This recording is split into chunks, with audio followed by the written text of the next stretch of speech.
السلام علیکم ورحمۃ اللہ وبرکاتہ۔ ناظرین اکرام، اس خاص پروگرام میں آپ کا سواگت ہے، استقبال ہے۔ میں ہوں محمد احمد اور ہمارے ساتھ آج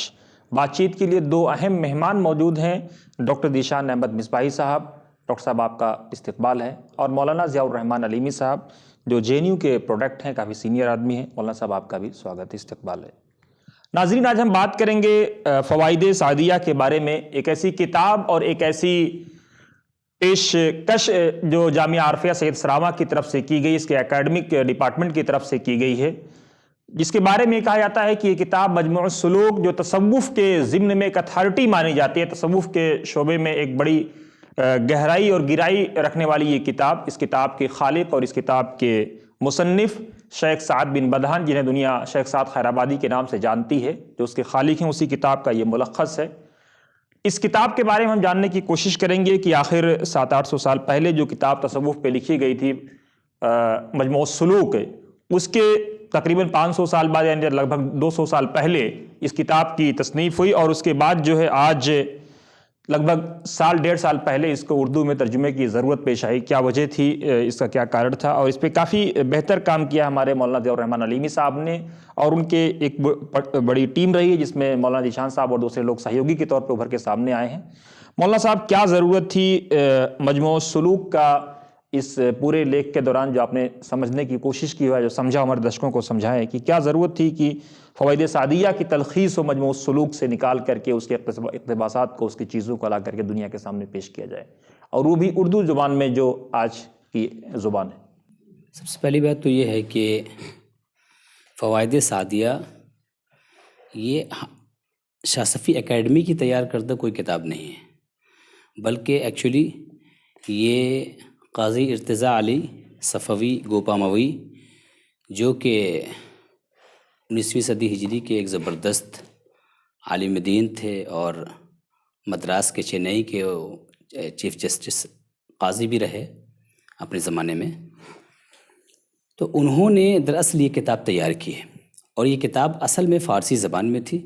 جس طرح سے کہ مجموع السلوک فارسی زبان میں تھی، اور مجموع السلوک دراصل ایک عربی کتاب الرسالۃ المکیہ، جو علامہ قطب الدین دمشقی رحمۃ اللہ علیہ کی تصنیف ہے، اور جس کتاب کا درس امام یافعی دیا کرتے تھے، تو اس کتاب الرسالۃ المکیہ کی دراصل شرح ہے مجموع السلوک۔ مجموع السلوک پر جب شاہ صفی اکیڈمی نے کام کیا،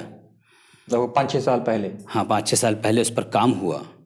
تو ظاہر سی بات ہے کہ وہ جو کتاب ہے وہ 2 جلدوں میں کتاب آئی ہے، اور اس میں بہت زیادہ عالمانہ فاضلانہ مباحث بھی ہیں۔ تو یہ کتاب مجموع السلوک قاضی ارتضیٰ علی صاحب کے مطالعے میں بھی تھی، تو انہوں نے جب اس کتاب کا مطالعہ کیا، تو مطالعے کے دوران ان کو 2 باتیں محسوس ہوئیں، 2 باتوں کا احساس ہوا۔ ایک بات تو یہ تھی کہ وہ یہ چاہتے تھے کہ مجموع السلوک، جو کہ اصل میں اصلاح باطن، تزکیہ نفس اور تصفیہ قلب کا ایک بہت بڑا سورس تھی، بہت بڑا ذریعہ تھی، وہ کتاب ان کے ساتھ سفر میں رہے، تاکہ وہ اس کتاب کا مطالعہ کرتے رہیں اور اس سے اپنی باطن کی اصلاح میں مسلسل وہ لگے رہیں۔ لیکن کتاب چونکہ اس زمانے میں کمیاب بھی تھی اور ضخیم جلدوں میں تھی، تو اس کو سفر میں لے کر کے چلنا ایک دشوار کام تھا، مشکل کام تھا۔ تو انہوں نے اس نیت سے کہ میں اس کتاب، اس بھاری بھرکم کتاب کو مجھے اٹھانا بھی نہ پڑے، اور اس کے جو فوائد ہیں، اس کی جو اہم باتیں ہیں، جو بنیادی تھیم ہے، وہ ان کے ساتھ موجود رہے، تاکہ اس کے فوائد سے میں جب سفر میں چاہوں استفادہ کر سکوں۔ تو اس نیت سے انہوں نے اس کتاب کی تلخیص کی، اور اس کتاب کے اندر انہوں نے یعنی اس کے سار کو ایک ساتھ جمع کرنے کی کوشش کی انہوں نے، اور انہوں نے یہ کیا کہ اس میں حضرت مخدوم شامینہ لکھنوی، ان کے تمام ملفوظات کو اس میں لے لیا۔ ایسی حضرت حاجی الحرمین خواجہ قوام الدین عباسی، جو کہ لکھنؤ میں حاجی الحرمین کے نام سے معروف و مشہور شخصیت ہیں، اور ان کو جو ہے ان کے ملفوظات جو مجموع السلوک میں تھے، ان کو بھی لے لیا انہوں نے، اور خود حضرت شیخ سعد خیرآبادی قدس اللہ تعالیٰ سے روح کے جو فوائد تھے، ان فوائد کو بھی انہوں نے مختلف جگہ سے اکٹھا کر کے اس کتاب کے اندر جمع کیا، اور اس کا نام فوائد سعدیہ رکھا۔ اور دوسری نیت ان کی یہ تھی اس کتاب کی جمع و ترتیب میں، کہ انہوں نے یہ دیکھا کہ مجموع السلوک میں بہت زیادہ عالمانہ و فاضلانہ مباحث ہیں، تو عام لوگ اس کتاب کی افادیت سے، اس کے فوائد سے محروم نہ رہیں، تو اس لیے انہوں نے اس کتاب سے جو شریعت کی بنیادی چیزیں تھیں وہ، اور طریقت کی جو بنیادی باتیں تھیں وہ، جس سے کہ انسان کے قلب کی اصلاح اور اس زندگی کی اصلاح ہو سکتی تھی، ان تمام باتوں کو اس میں اکٹھا کیا تاکہ عام لوگ بھی اس کتاب سے فائدہ اٹھا سکیں۔ تو ایسے ہی معاملہ ہم لوگوں کے ساتھ بھی پیش آیا کہ جب ہم لوگوں نے شاہ صفی اکیڈمی نے مجموع السلوک پہ کام کیا تو ہم لوگوں کو بھی اس بات کا احساس ہوا کہ ٹھیک ہے، یہ کتاب بہت عالمانہ اور فاضلانہ ہے اور اس سے اہل علم کے لیے زبردست چیز ہے اس کے اندر، لیکن جو عام لوگ ہیں وہ اس کتاب سے کیسے فائدہ اٹھائیں، اور ساتھ ہی ساتھ ہی کہ مجموع السلوک 2 ضخیم جلدوں میں ہیں، تو ہم وقت اس کتاب کو اپنے ساتھ رکھنا بھی ممکن نہیں ہے۔ تو ہم لوگوں کی نظر اس کتاب پر پڑی فوائد سعدیہ پر، کہ فوائد سعدیہ بہت پہلے قاضی صاحب نے آج سے 200 سال پہلے اس کتاب کو تیار کیا تھا، تو اس کتاب پر نظر پڑی اور ہم لوگوں نے یہ ارادہ کیا کہ کیوں نہ جو ہے اس کتاب کی اشاعت کر دی جائے، اس کا ترجمہ اردو میں شائع کر دیا جائے۔ اور آسان کام یہ تھا ہمارے لیے کہ چونکہ یہ کتاب اصلاً ماخوذ ہے مجموع السلوک سے، تو مجموع السلوک کے ضمن میں ترجمہ موجود ہی تھا، صرف شروع میں ایک تقریباً 40-45 صفحے کا ایک مقدمہ تھا جس میں کہ سلسلہ صفویہ مینائیہ کے جو مشائخ ہیں، حضرت حاجی الحرمین، شاہ امین لکھنوی اور اس طرح کے بعد کے جو مخدوم شاہ صفی تک جو مشائخ ہیں، ان کا تذکرہ انہوں نے اس کتاب کے شروع میں شامل کیا ہے۔ تو بس اتنے حصے کا ہم کو ترجمہ کرنا پڑا اور باقی ساری چیزیں تیار ملی، اور اس کام میں مولانا رکن الدین صاحب جو کہ جامعہ عرفیہ کے اکیڈمی کے رکن میں سے ہیں، ذمہ داران میں سے ہیں، انہوں نے مجموع السلوک سے دراصل ترجمے کو نکالا ہے، اور ترجمے کو نکال کر کے انہوں نے اکٹھا کیا، اور شروع کے حصے کا میں نے ترجمہ کیا، اور تخریجات مجموع السلوک کے ضمن میں ہو ہی چکی تھی، تو ان تمام تخریجات کے ساتھ اس کتاب کو قارئین کے سامنے پیش کر دیا گیا۔ جیشان صاحب، بھارت میں اور بھی خانقاہیں ہیں، ہم دیکھتے ہیں کوئی ایک خانقاہ عرفیہ ہی نہیں ہے، لیکن اکیڈمک شعبے میں آپ 400 500 700 1000 800 سال پرانی کتابیں نکال کے لاتے ہیں اور اس کا ترجمہ کر کے قارئین کے سامنے، درشکوں کے سامنے پیش کرتے ہیں، کتنا مشکل کام ہے، اور دوسری جو خانقاہیں ہیں وہ اس ضمن میں کیوں نہیں پیش رفت کر پاتی؟ جیسے مان لیجیے یہی کتاب ہے 200 سال پرانی کتاب ہے،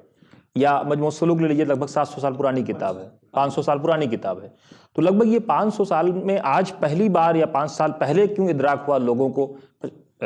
اور بھی خانقاہیں ہیں وہ بھی سوچ سکتی تھیں۔ دیکھیے، دوسری خانقاہوں کی ہم بات کریں گے تو دوسری خانقاہیں بھی کہیں نہ کہیں علمی کام کر رہی ہیں، ہم تو ڈینائی نہیں کرتے، البتہ اب یہ کہہ سکتے ہیں کہ خانقاہ عرفیہ میں ایک اکیڈمک ورک جو ہے تھوڑا سا منظم انداز میں ہو رہا ہے، اور حضرت جو صاحب سجادہ ہیں شیخ ابو سعید شاہ حسن اللہ محمدی صفی دامت برکاتہم العالیہ، انہوں نے ایک اکیڈمک ٹیم جمع کر لی، ریسرچرز جو ہے یہاں پہ ایک ٹیم، مضبوط ٹیم جمع کر لی ہے۔ اس کی وجہ یہ ہے کہ جو حضرت کی جو شخصیت ہے، جو مزاج ہے، وہ یہ ہے کہ تصوف میں 3 باتوں کی نشاندہی کی گئی ہے۔ حضرت خواجہ نظام الدین اولیاء کے جو پیر و مرشد تھے بابا فرید، تو ان کے ہاں جو ہے انہوں نے 3 چیزوں کی نشاندہی کی ہے کہ تصوف کے لیے 3 چیزیں بنیادی چیزیں ہیں: علم، عقل اور عشق۔ اور یہ حضرت نظام الدین اولیاء کو جب خلافت دی تھی تو کا ذکر کیا تھا کہ یہ تینوں چیزیں تمہارے اندر پائی جاتی ہیں۔ حضرت جو ہے، جو صاحب سجادہ ہیں خانقاہ عرفیہ کے، ان کا ماننا یہ ہے کہ یہ تینوں چیزیں ایک ساتھ جب تک نہیں رہیں گی، علم، عقل اور عشق، جب تک یہ تینوں چیزیں ساتھ میں نہیں چلیں گی، تب تک معاشرے میں مطلب ایک جو توازن چاہیے، جو بیلنس چاہیے اسلامی معاشرے میں، وہ بیلنس پیدا نہیں ہوگا۔ علم نہیں ہوگا، جہالت کی باتیں ہوں گی، عقل نہیں ہوگی، حماقت کی باتیں ہوں گی، اور عشق تو روح دین ہے، اشد حبا للہ۔ یہ تو مؤمنین کی پہچان ہے کہ اللہ سے سب سے زیادہ محبت کریں، اور پھر اللہ کے لیے، اللہ کے کنبے سے، اللہ کی مخلوقات سے محبت کریں، تو عشق تو بنیاد ہے۔ تو عشق، عقل اور علم، ان تینوں کی پرورش پہ صاحب سجادہ شب و روز لگے ہوئے ہیں۔ ان کی پوری کوشش ہے کہ علمی کام ہو اور جدید منہج پہ ہو۔ موجودہ زمانے میں علم و تحقیق کے جو جدید مناہج ہیں، ان مناہج کو سامنے رکھ کر کے علمی کام ہو۔ اس کے بعد یہ ساری چیزیں جدید عقلی پیمانے پہ ہو۔ آج کی جو ذہنی سطح ہے، ہم جب تصوف کی بات کریں گے، جب ہم اخلاقیات کی بات کریں گے، جب ہم اسلام کی بات کریں گے، جب ایمان اور احسان کی بات کریں گے، تو موجودہ جو عقلی سطح ہے اس کو سامنے رکھ کر کے ہم بات کریں گے تو وہ بات مؤثر ہوگی۔ تو موجودہ عقلی جو لیول ہے اس کو سامنے رکھ کر کے بات ہو، عقلی اور استدلالی انداز میں، تو عقلی اور استدلالی انداز میں بھی بات ہو رہی ہے، علمی انداز میں بھی بات ہو رہی ہے کہ براہ راست کتاب و سنت سے حوالے، براہ راست اصل ماخذ تک رسائی، اور اسی طرح عشق کی جو تربیت ہے وہ تو حضرت کی زندگی سے اور حضرت کی شخصیت سے جو لوگ جڑے ہوئے ہیں اس بات کی گواہی دیں گے کہ شب و روز اللہ کی محبت، اللہ کا عشق، اللہ کے لیے جینا، اللہ کے لیے مرنا، اللہ کے لیے کرنا، اخلاص، توکل، صبر، جد و جہد، اس کے لیے شب و روز خدمت خلق، اس کے لیے شب و روز ان کا درس ہو رہا ہے. اور ہمیشہ وہ اپنے ملنے والوں کو اس بات کی کہ شریعت پہ سختی سے عمل کرو، اخلاق پورے اپنے اچھے کرو، اپنے قلوب کی گندگیوں کو صاف کرو، اور خلق سے محبت کرو، خلق کی خدمت کرو، ملک کی خدمت کرو، ملک کی سیوا کرو. تو اس میں کنٹینیو لگے ہوئے ہیں. تو دراصل جو اکیڈمی ہماری ہے اس کے پیچھے بھی دراصل اسپرٹ وہی ہیں، انہی کی ایک اسپرٹ ہے. اسی اسپرٹ کا ایک حصہ جو ہے ہماری اکیڈمی ہے جو ریسرچ اور علم پہ کام کر رہی ہے، تحقیق پہ کام کر رہی ہے. تو ہم صرف یہ کہیں گے کہ یہاں پہ زیادہ یہ چیز منظم انداز میں ہو رہی ہے، باقی دوسرے لوگ بھی کر رہے ہیں اور ان کی خدمات کا ہم انکار نہیں کر سکتے. نہیں، لیکن صاحب سجادہ کی آپ نے بات کی، ان کے حوالے سے جو ایک امپورٹنٹ بات سمجھ میں آتی ہے کہ وہ مجموع سلوک کے بارے میں کہتے ہیں، آپ جو ہے شیخ سعد بن بدحان خیر آبادی رحمۃ اللہ علیہ کے بارے میں، کہ اگر کسی کی ذات شکوک و شبہات سے بالا تر ہے تو وہ شیخ سعد خیر آبادی کی ذات ہے، مجموع سلوک ہے. تو اس میں یہ کون سی چیزیں جمع کرنے کا پریاس کیا شیخ سعد نے یا قاضی محمد ارتضیٰ علی گوپا موی صاحب نے، جو اس کی تلخیص کی ہے، جو اس کا بعد میں سار نکال کے جمع کیا ہے، جو دوسری الگ کتابوں سے اس کو ممتاز کرتی ہیں؟ جی، یہ اس طور پہ اس کا امتیاز آپ اسے سمجھیے کہ جو شیخ سعد کی شخصیت جو ہے اس سے آپ کو اندازہ ہوگا کہ ان کی کتاب کی کیا خاصیت ہے. شیخ سعد سب سے پہلے انہوں نے علم حاصل کیا اور کافی دنوں تک علم حاصل کرتے رہے. ان کے تحصیل علم کی مدت تقریباً 50 سال ہے. 50 سال کی عمر میں وہ پہنچے ہیں حضرت شاہ مینا لکھنوی کی خدمت میں، اور 50 سال یہ تحصیل علم کی مدت ہے. پھر شاہ مینا لکھنوی کے پاس گئے ہیں، پھر شاہ مینا لکھنوی کے پاس بھی رہ کر کے لکھنؤ میں جو اس عہد میں جو بڑے علماء تھے، مولانا اعظم لکھنوی تھے جن کو ابو حنیفہ ثانی کہا جاتا تھا، اعظم ثانی کہا جاتا تھا. تو اس عمر میں 50 سال کی عمر میں بھی ان سے بھی استفادہ کرتے تھے، ان کے پاس بھی جاتے تھے. اور مخدوم شاہ مینا لکھنوی سے انہوں نے روحانیت اور اخلاق کی تربیت لی، اور یہ تقریباً 20 سال کی مدت ہے. تو 70 سال تو انہوں نے صرف اپنے آپ کو بھرا ہے، اپنے آپ کو آباد کیا ہے. ان کی حیثیت علم نحو کی ماہر کی ہے، ان کی حیثیت فقہ کے امام کی ہے. تو نحو اور علوم عربیہ اور فقہ میں کمال کے بعد روحانیت کی طرف اور اخلاق کی طرف اور تصوف کی طرف آئے. تو علم مکمل ہو چکا تھا، مکمل علم کے بعد مکمل اخلاق اور مکمل تربیت اور تزکیہ انہوں نے حاصل کیا. اس کے بعد انہوں نے کام کیا. اس کے بعد 70 سال کے بعد مجموع سلوک کو انہوں نے لکھا. اور اس زمانے میں جو مجموع سلوک لکھا تو الرسالۃ المکیہ، یہ تصوف کی ایک جامع متن اس وقت موجود تھی، اس کی انہوں نے شرح کی. تو اس لیے اس میں پوری جامعیت تصوف کے سارے پہلو اور سارے پہلو علمی دلائل سے استدلالی انداز میں، محققانہ انداز میں انہوں نے لکھی ہے. اس کتاب کی اہمیت کیا ہے، مجموع سلوک کی اہمیت کیا ہے، اس کا اندازہ آپ اس سے لگائیں کہ بعد میں تو یہ کتاب ریفرنس بنی ہے، لیکن بطور خاص 4 کتابوں میں یہ کتاب بطور خاص ریفرنس رہی ہے. پہلی کتاب شیخ سعد خیر آبادی رحمۃ اللہ علیہ کی، یہ بات بھی بہت سے لوگوں کے لیے نہیں ہوگی، حالانکہ یہ سب چیزیں لکھی ہوئی ہیں سب کے شجرے میں. شیخ سعد خیر آبادی رحمۃ اللہ علیہ کے مرید و خلیفہ تھے حضرت مخدوم شاہ عبد الصمد صفی پوری، شاہ صفی پوری. تو صفی پور کے جو مخدوم شاہ صفی تھے یہ شیخ سعد کے خلیفہ ہیں. ان کے مرید ایک ہوتے ہیں میر عبد الواحد بلگرامی، جو سبع سنابل کے مصنف ہیں. تو میر عبد الواحد بلگرامی آج کل چونکہ ان کی کتاب بہت پہلے سے چھپی ہوئی ہے سبع سنابل، اس لیے ان کی شخصیت زیادہ متعارف ہے. تو میر عبد الواحد بلگرامی کی یہ دادا پیر ہیں، اور میر عبد الواحد بلگرامی کی تصوف کی جو کتاب سبع سنابل جو سب سے زیادہ متعارف ہے، اس کتاب کا جو سب سے بڑا ماخذ ہے اس کا نام ہے مجموع سلوک. ایک دوسرا دیکھیے کہ اصطلاحات علوم و فنون کے حوالے سے پوری دنیا میں ہندوستان نہیں، ایک کتاب معروف و مشہور ہے کشاف و اصطلاحات الفنون. یہ مولانا علی تھانوی، علامہ علی تھانوی کی کتاب ہے. کشاف و اصطلاحات الفنون عربی زبان میں ہے. پوری دنیا میں اصطلاحات اور علوم و فنون کو سمجھنے کے لیے یہ سب سے جامع کتاب مانی جاتی ہے. اس کتاب میں جگہ جگہ علوم کی جو تشریح کی ہے علامہ علی تھانوی نے، تو انہوں نے ریفرنس دیا ہے مجموع سلوک کا. آپ اندازہ کریے کہ مجموع سلوک کتنی اہم کتاب ہے کہ اس وقت پوری عالمی سطح پہ عربی زبان کی جو جامع کتاب ہے کشاف و اصطلاحات الفنون، اس کا سب سے بڑا ماخذ جو ہے یہ مجموع سلوک ہے. تیسری کتاب بہت بڑے عالم اور بہت بڑے مشہور اسکالر اور مورخ اور محدث نواب صدیق حسن خان بھوپالی. نواب صدیق حسن خان بھوپالی کی کتاب ابجد العلوم، یہ علوم کی تحقیق اور علوم کی فنی تشریح اور علماء کے تذکرے پہ مشتمل بہت جامع کتاب ہے ابجد العلوم. ابجد العلوم کے اندر نواب صاحب نے مختلف علوم کی تشریح اور مختلف فنون کی تشریح میں جگہ جگہ مجموع سلوک کو ریفرنس بنایا، اس کے حوالے سے بات کی ہے. اور چوتھی کتاب جو ہے اسی سلسلہ صفویہ کی ایک کتاب ہے عقائد العزیز، منشی عزیز اللہ شاہ صفی پوری، بڑے شاعر، بڑے ادیب اور بڑے عالم تھے جو 20ویں صدی کے شروع میں تھے، بالکل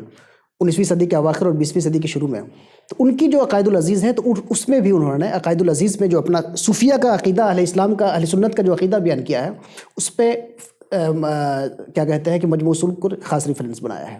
اس سے اندازہ کیجئے کہ مجموع سلوک کتنی جامع کتاب ہے. اور اس جامع کتاب میں اب جانتے ہیں کہ تمام جامعیت کے باوجود جو شرح کا منہج ہوتا ہے اس میں مصنف کی ایک مجبوری ہوتی ہے کہ عبارت اوپر چل رہی، متن اوپر چل رہا ہے، اس کے نیچے اس کو شرح کرنی ہے. تو اپنی بات تو مربوط نہیں کہتا ہے چونکہ متن کا پابند ہوتا ہے، متن کا پابند ہوتا ہے. بہت سارے نکات ایک جگہ ذکر کیا، پھر دوسری جگہ اس کو ذکر کیا ہے، اور جہاں پہ مطلب وہ مرتب نہیں ہوتا ہے. شرح جو ہے تمام خوبیوں کے باوجود اس کے اندر وہ ترتیب نہیں ہوتی ہے نا، چونکہ متن کی ایک اتباع مجبوری ہوتی ہے. اس میں جو ہے جو اس میں ایک طرح سے جو ترتیب میں تھوڑی سی کمی جو رہ گئی تھی، اس کمی کو ازالہ کر دیا فوائد سعدیہ میں. اس میں انہوں نے کیا کیا کہ اس کی تلخیص تو کی ہے لیکن ترتیب جو ہے اس کو بہت منطقی یکجا کر کے آگے پیچھے کر دیا ہے. یعنی عقلی اور منہجی علمی ترتیب پہ جو چیز آگے اور پیچھے ہونی چاہیے اس کو آگے پیچھے کر کے تو ترتیب بھی بہت جامع کر دیا ہے. تو فوائد سعدیہ کی خوبی یہ ہے کہ ایک مختصر ہے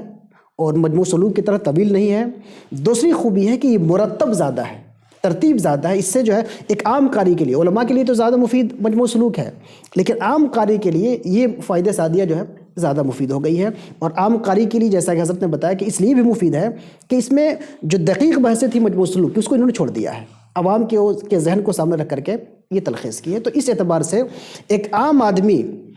اگر تصوف کا راستہ کیا ہے، تصوف سلوک کا راستہ کیا ہے، تو ہے نا کہ سلوک صوفیہ کے سلوک ہے، صوفیہ کے تربیت کا راستہ، وہ راستہ ہے کیا، اس کی ترتیب کیا ہے، اس کا منہج کیا ہے، اس سفر کے کتنے منازل ہیں، اس منازل میں کتنی مشکلات ہیں. اس پورے سفر کو، سفر سلوک کو سمجھنا اگر کسی کو آسانی کے ساتھ، تو فوائد سعدیہ بہت جامع کتاب ہے اس کے لیے. ضیاء صاحب، بڑی اچھی بات ذیشان صاحب نے بتائی کہ تمام چیزوں کو ان میں یکجا کرنے کا پریاس ہوا ہے، لیکن کن بحثوں کو مجموع سلوک کی کن بحثوں کو انہوں نے چھوڑ کر کے کن بحثوں کو جمع کیا ہے، اور ایک عام قاری اس سے کیسے استفادہ کر سکتا ہے؟ دیکھیے، مولانا ذیشان صاحب نے بات جو بتائی ہے کہ اس کتاب کے اندر سلوک کا جو لفظ بولا جاتا ہے اور تزکیہ کا جو لفظ بولا جاتا ہے، تو اس کی حقیقت کیا ہے اور اس کا پروسیس کیا ہے، وہ اور کون سے مراحل ہیں کہ جن سے گزر کر کے انسان کمال کو پہنچتا ہے، اور کیسے اپنے قلب کا تصفیہ کرے گا اور نفس کا تزکیہ کرے گا، اس کو انہوں نے اسٹیپ بائی اسٹیپ اس کتاب کے اندر رکھ دیا ہے. تو خاص طور سے اس میں جو بنیادی چیز ہے وہ دیکھی جائے تو وہ یہ ہے کہ انہوں نے باضابطہ سلوک کی جو بنیادی 8 چیزیں ہیں اس پر گفتگو کی ہے، اور بہت اسٹیپ بائی اسٹیپ گفتگو کی ہے. تو ان 8 چیزوں پر تفصیل کے ساتھ انہوں نے گفتگو کی ہے. وہ ساری باتیں انہوں نے مجموع سلوک سے اکٹھا کی ہیں. حالانکہ وہ باتیں مجموع سلوک کے اندر بکھری ہوئی تھیں، لیکن انہوں نے مختلف جگہ سے اکٹھا کر کے اس کو ایک مقام پہ رکھ دیا ہے. تو جیسے مثال کے طور پر 8 باتوں میں پہلی بات یہ کہ دوام الطہارہ، انسان باوضو رہنے کی کوشش، باوضو رہے، پاک صاف رہے. دوام الصوم، زیادہ سے زیادہ روزہ رکھنے کی کوشش کرے، یا یہ کہ اپنی غذا کم کرے، کھانا پینا کم رکھے، جتنی ضرورت ہو اتنا ہی کھائے، بچائے.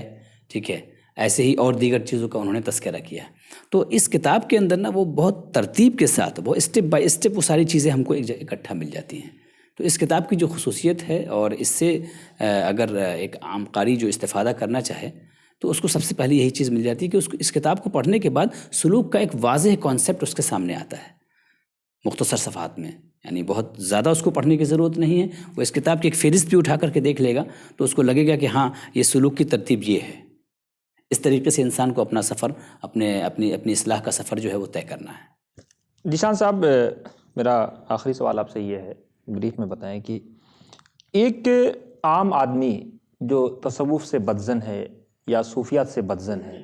کیا یہ کتاب اس کے لیے کوئی جواب ہو سکتی ہے، یا اس کتاب کے مادھیم سے اس کو بہت کچھ چیزیں سمجھنے کا موقع مل سکتا ہے؟ جی بالکل، بلکہ آپ یہ سمجھ لیجئے کہ عام آدمی، خاص طور پہ جن کی بات کریں، جن کو تھوڑا سا ڈاؤٹ ہوتا ہے تصوف کے حوالے سے،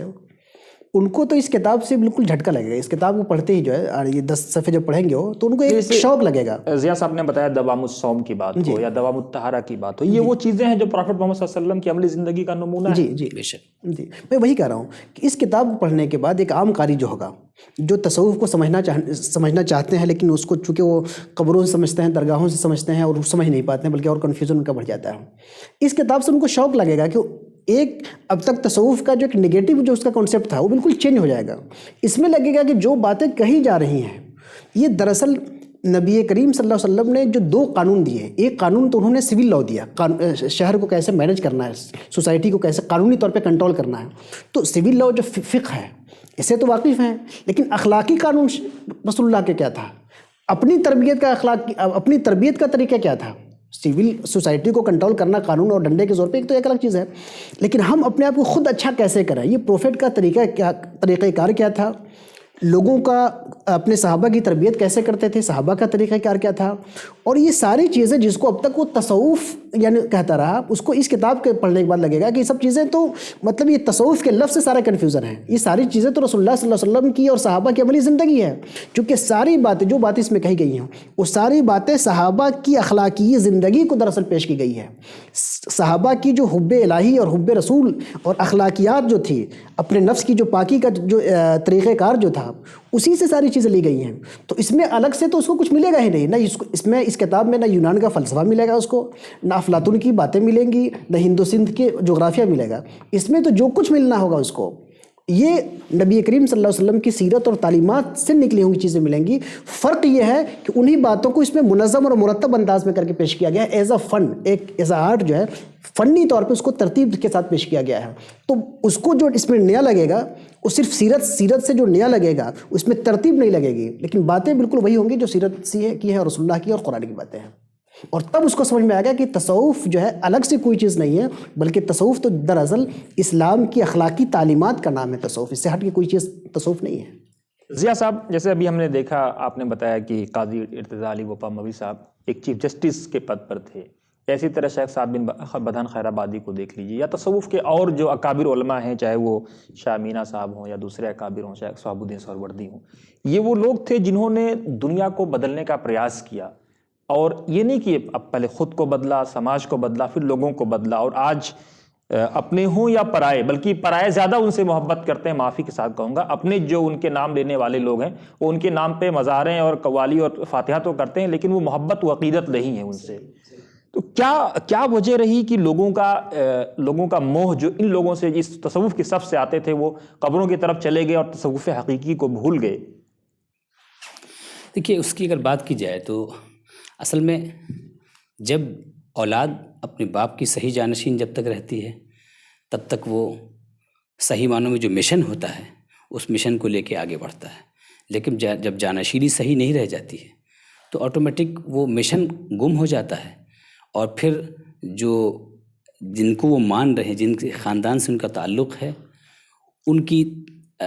کی شخصیت ہی ان کے پاس رہ جاتی ہے صرف، اور ان سے جو نسبت ہے اپنی وہ نسبت ہی ان کے پاس رہ جاتی ہے، اور اسی بنیاد پر وہ جب صرف نسبت کا دعویٰ رہ جاتا ہے، تعلق کا دعویٰ رہ جاتا ہے، تو ان کو دکھانے کے لیے، لوگوں کی محبتوں کو اپنی طرف موڑنے کے لیے جو چیز ان کے پاس ہوتی ہے وہ قبر ہوتی ہے۔ تو اصل اگر اس پر بات کی جائے تو بنیادی طور پر لوگوں کے پاس کہیں نہ کہیں خود جو ان کی اپنی میراث تھی اس میراث کا علم نہیں رہ گیا،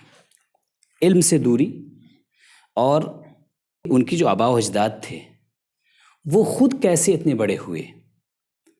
کیسے اس مقام تک پہنچے، اس بات کا علم ان کے پاس نہیں رہ گیا، کیونکہ ان کے آباء و اجداد اگر بڑے تھے اور ان کو اللہ تبارک و تعالیٰ نے بڑا مقام دیا اور لوگوں کی محبت ان کے ساتھ جڑی، تو وہ خود کیسے اس مقام کو انہوں نے حاصل کیا۔ ان کی جو عملی زندگی تھی، ان کی جو جد و جہد تھی، اور خود انہوں نے کیسے اپنے آپ کو کسی نہ کسی ماسٹر کے سامنے، کسی محسن کے سامنے، کسی مینٹر کے سامنے، کسی استاذ کے سامنے اپنا زانو ادب طے کیا، اور کیسے انہوں نے اپنے نفس کی اصلاح کے لیے، اپنے آپ کی اصلاح کے لیے وقت لگایا، کیسے انہوں نے علم حاصل کیا، کیسے انہوں نے جد و جہد کی، اور جد و جہد کرنے کے بعد پھر جب وہ لوگوں کی اصلاح کی طرف متوجہ ہوئے تو پھر انہوں نے اصلاح کے نظام کو کیسے چلایا اور کیسے لوگوں کی اصلاح کی. یہ ساری چیز کیا ہے، ان کے گویا کہیں نہ کہیں جو ہے یا تو اس کا علم نہیں ہے، یا علم نہیں ہے، علم ہے بھی اگر تو اصل میں وہ اپنی مقبولیت اور اپنی محبت کے لیے انہوں نے جو ہے شارٹ کٹ تلاش کیا،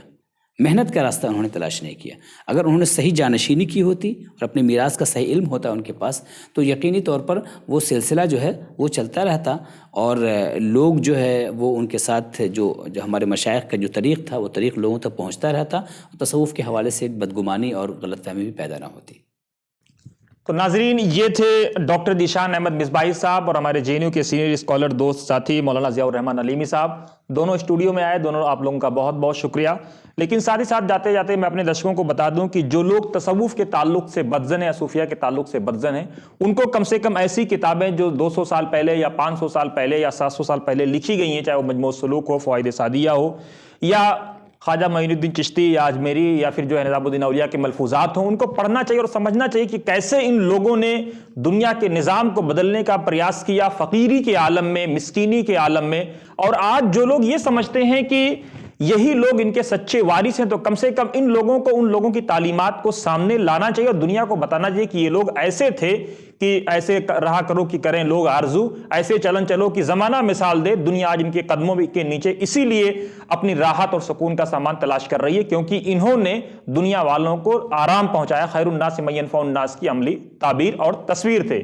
آپ کو ہمارا پروگرام کیسا لگا ضرور کمنٹ باکس میں اپنی رائے دیں، اور ساتھ ہی ساتھ اگر آپ چاہتے ہیں کہ صوفیاء کرام کی تعلیمات دنیا کے سامنے ہوں اور ان کی قبروں سے لوگ محبت کریں، تو یہ آپ کی اخلاقی ذمہ داری، جو لوگ صوفیاء سے محبت کرتے ہیں ان کی تعلیمات کو عملی طور پر لوگوں کے بیچ میں لے کر کے جائیں. کیونکہ جب ان کی تعلیم عام ہوگی تو خود بخود لوگ ان کی قبروں کی زیارت کے لیے جائیں گے، اور وہاں جائیں گے اور سمجھیں گے کہ یہ وہ اللہ کے نیک بندے تھے جنہوں نے اپنے زمانے میں اللہ رب العالمین کے دین کی سرخ روئی کے لیے، ایکیشور واد کو استھاپت کرنے اور دنیا کو انٹروڈیوس کرانے کے لیے کیا کیا. اگر آپ چاہتے ہیں کہ لوگ ان کی طرف جائیں تو سب سے پہلے ان کی تعلیمات کو دنیا تک پہنچائیں. بہت بہت شکریہ. آپ کو ہمارا پروگرام کیسا لگا ضرور کمنٹ باکس میں اپنی رائے دیں. ساتھ ہی آپ ہمارے یوٹیوب چینل کو لائک، شیئر اور سبسکرائب بھی کریں. آپ ہمیں ڈونیٹ بھی کر سکتے ہیں تاکہ ہم بنا رکے اسی طرح سے آپ تک صحیح اور اچھی باتیں اور وہ باتیں جو مانوتا کو استھاپت کرنے کے لیے، مانوتا کو جیوت کرنے کے لیے ہیں، وہ ہم دنیا تک پہنچاتے رہیں. السلام علیکم ورحمۃ اللہ وبرکاتہ.